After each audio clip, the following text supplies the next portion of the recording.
pong lahat ay yumuko at pumikit sandali. Thank you, Jesus. Thank you, Lord.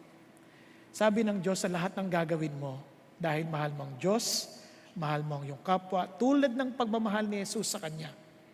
Tulad ng pagmamahal ng Jesus sa iyo.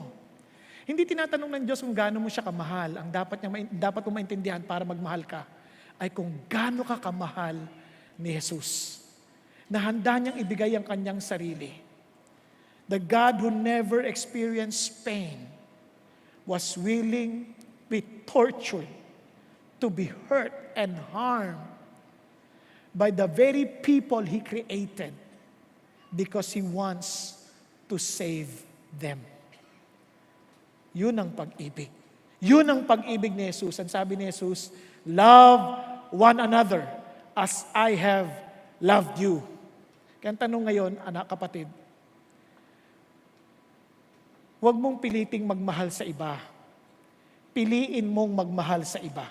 Tulad ng pagpili ni Jesus na mahalin ka. Maliban na lamang na hindi ka patiyak kung mahal ka nga ni Jesus o hindi. Na gusto kong maunawaan mo, mahal na mahal ka ni Jesus. Kaya mo lang hindi maramdaman at maranasan ang pag-ibig na yon ay dahil hindi mo pa tinatanggap yung pag-ibig na inaalok niya sa iyo. Kaya ang tanong ni Jesus sa iyo, mahal mo ba ako, anak? Alam mo bang mahal kita? Kung mahal kita, tatanggapin mo ba ang pag-ibig ko sa iyo?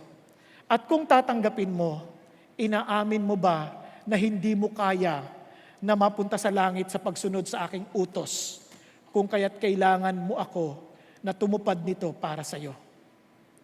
Kung ikay magpapakumbaba at iisipin mong eternity, that your effort, your work is not allowed in eternity. Only the love of Jesus in you. So unless God is in you, your Lord, your Savior, you don't have the eternity code, love.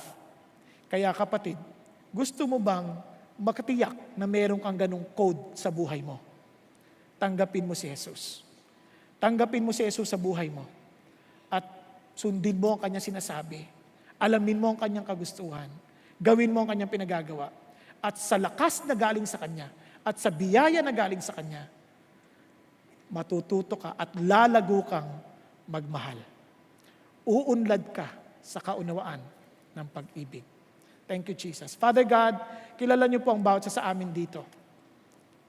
Kilala niyo po ang mga taong nangangailangan ng pag-ibig ninyo. Dahil alam nila sa puso nila kung paano hindi sila marunong magmahal. At doon pa lamang alam na namin kung kayo nga po'y nananahan sa aming puso o hindi. Kaya Panginoon, tulungan niyo po na maging mapagpakumbabahang bawat isa sa amin dito, na aminin kung kayo nga'y nasa amin o hindi.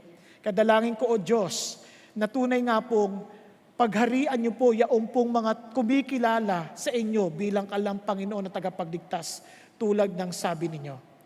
Father God, allow your presence to be manifested on them.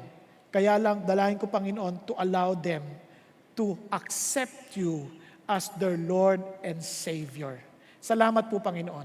And I pray, Father God, sa bawat sa amin dito, sa bawat pamilyang aming nire-represent, sa bawat, Panginoong, komunidad na aming kinakatauhan, dalangin namin na makita sa amin ang pag-ibig na nag-uumapaw, ang pag-ibig ninyo, O Diyos, sapagkat ang pag-ibig niyo'y walang hanggan. At dahil ito'y walang hanggan, hindi ito pwedeng manatili sa puso lang namin.